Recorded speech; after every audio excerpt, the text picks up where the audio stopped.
Hi, I've got Abigail, who's the designer for my Big Fat Cow Pat wedding. And I'm just going to ask you a few questions, Abigail. Hi, how you doing? Good, thank you. That's good. I'm good.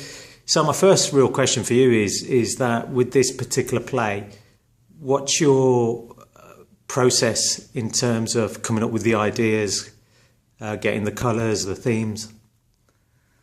Okay, so I guess it started with an initial conversation very quickly with the directors, just about what they want, and then the big job really is going through the script. So there's certain things in the script, like somebody walks through a door, so you need a doorway, that are kind of have to be there because they're physically part of the action. And then there's, descriptions, it's described as a country wedding. So from the script then, I'll just kind of work through kind of what needs to be there. And then from that, really, we've kind of had a lot of discussions, I suppose, about things like colour schemes. It's a country wedding, but it's a mixed wedding, so how much influence has come through from the Hindu ceremony earlier on. So although it's predominantly a country wedding, we decided on colour schemes, maybe using red and gold, which are very traditional Indian wedding. So in terms of the process, do you go online and then are you like getting images and things like that? Is that what you do, saving loads of different images and then kind of going through them? Yeah, I mean, I kind of had a look for some inspiration, online, getting lots of images of weddings, real weddings, and just getting a kind of look, I suppose a bit like a mood board. It might be that you find, a lovely kind of table decoration or a dress or a whole scene, and then you just kind of take things from them, or even just inspiration, you kind of go, I might want that kind of look. And then you kind of have to work with the practicalities of the spaces that you go into to kind of join those two things up.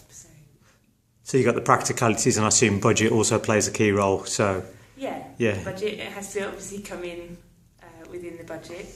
And this one's a very interesting tour because we're doing venues like the Newhampton Arts Centre, which is a traditional theatre space, and then it's touring around and going to village halls, which are obviously a very different kind of space to dress. So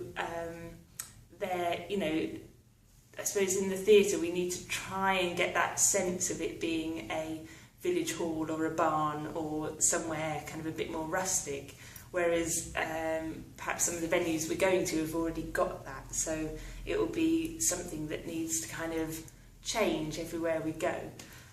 We'll have different numbers of tables for the audience in some venues than others.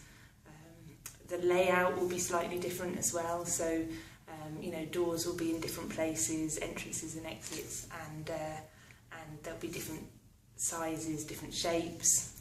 So as a designer, it's quite challenging really, because it's not just one set in that sense where it's fixed.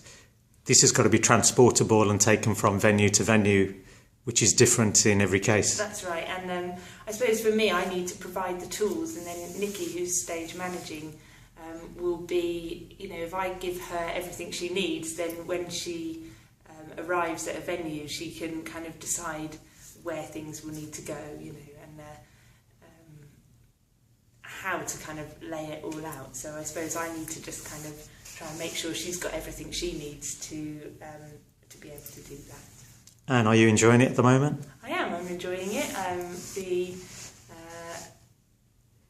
Everyone's very lovely.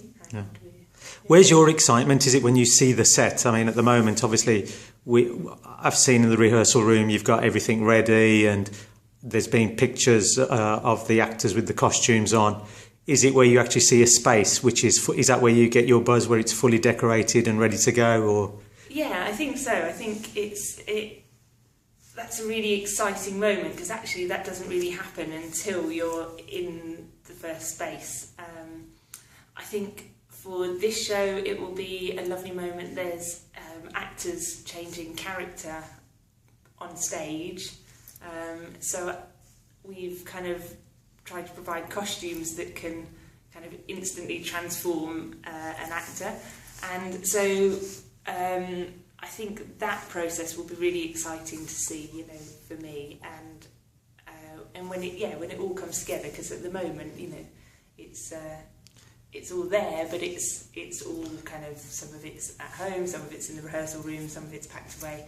But when we get into the venue next week, that's when it will all come together. When you'll be patting yourself on the back and going, wow, I've done a fantastic job. Or we've done a fantastic job. We've done a fantastic job.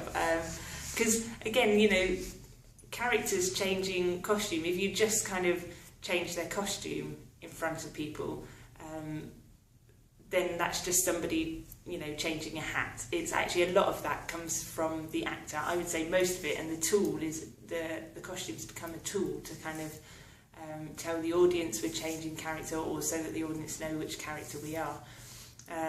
So it's not just, you know, coming together of all the things I do, it's the acting and the direction, and, you know, the actual physically running the show at the time. So that would be Nicola on the book, or you know, any lights and things, and that will all, you know, it's everyone's doing their job and everyone coming together at that time, rather than just what I've done, because nobody wants to just look at scenery and costumes for an hour. That's great, Nicola. Abigail is calling you Nicola then. Thank you very much. Cheers.